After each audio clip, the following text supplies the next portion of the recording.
On m'a demandé très fréquemment cette semaine, Dominique, comment as-tu fait pour rester positive quand tu as appris que tu avais le cancer?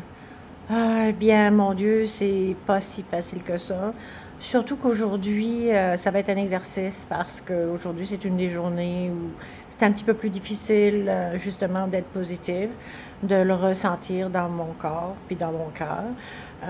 Il y a des jours comme ça, il y a des jours où je suis vraiment comme wow, let's go, projects, I'm doing this, I'm doing that. Il y a des jours où c'est pas mal plus slow que ça. Fait qu'aujourd'hui, c'est une de ces journées qui est très très slow à ce niveau-là. Donc, pour moi, ça va être un exercice en fait. C'est la parfaite journée pour y répondre. Mon histoire, dans le fond, c'est que quand j'ai eu le cancer il y a 13 ans, que ça s'est terminé, l'oncologue m'a dit, regarde, tu as autant de chances d'avoir le cancer maintenant que n'importe qui d'autre là, sur la rue, fait que tu devrais être correct, mais si jamais ça te réarrive, tu vas le savoir tout de suite. Et effectivement, quand j'ai senti la première bosse, ben, j'ai comme compris, je le savais en dedans de moi là, que c'était ça. Et j'avoue sincèrement que pendant les premiers mois, j'étais comme en déni. Les bosses poussaient, il y en avait de plus en plus, il y en avait qui me faisaient mal, il y en avait qui ne le faisaient pas. Bref, je devais dealer avec le fait que, oh mon Dieu, OK, ça recommence. Oh mon Dieu, j'ai le cancer. OK, je vais mourir. Oh mon Dieu, je suis pas prête. J'ai j'ai tellement de choses qui se passent, ma job, mes clients. J'ai pas le temps. Faut que j'appelle, faut que je fasse ci, faut que je fasse ça. Les enfants, les petits-enfants. Comment est-ce que je vais dire ça aux enfants? Oh mon Dieu. Euh, non, vraiment, ça a été excessivement difficile.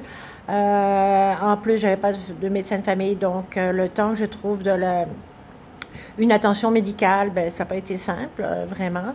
Les médecins ne voulaient pas rien savoir. À l'hôpital, quand je mentionnais mes bosses, quand je leur montrais, personne ne voulait vraiment prendre charge parce que c'est comme compliqué pour eux. Là. Quand ils prennent charge, il faut qu'ils prennent charge jusqu'au bout. Donc, on me repoussait ici et là. Finalement, ça a pris 7 mois. Et pendant tout ce temps-là, l'angoisse, les peurs, en tout cas tout ce côté vraiment hyper négatif-là était full pin, 100%. La seule façon que j'ai pu passer au travers, c'était de me dire, come on girl, t'es capable, ta vie est une collection d'événements difficiles, c'en est un autre, c'est pas plus grave que ça, tu vas passer au travers, come on.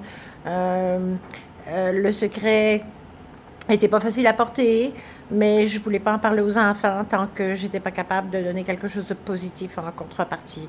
Tu peux pas arriver juste dire, hey, j'ai le cancer. Ah, ben, c'est ça. Ben, non, ça marche pas comme ça. Ah, en tout cas, pas dans ma tête à moi. Donc, finalement, quand j'ai réussi à avoir de l'attention médicale, puis que le médecin, à ce moment-là, m'a confirmé que même si ça allait être vraiment un traitement hyper agressif parce que j'étais comme au dernier stade, là, que ça allait pas être facile, ben au moins que je pouvais vivre. Hey, regarde, là, tu viens de me donner des munitions. J'ai du fuel. OK, parfait. Fait que là, je peux être positif, puis là, je peux comme foncer dans le tas. Et en fait aussi, je peux le dire à mes enfants parce que je peux leur dire que je vais survivre, puis que ce sera pas si difficile que ça.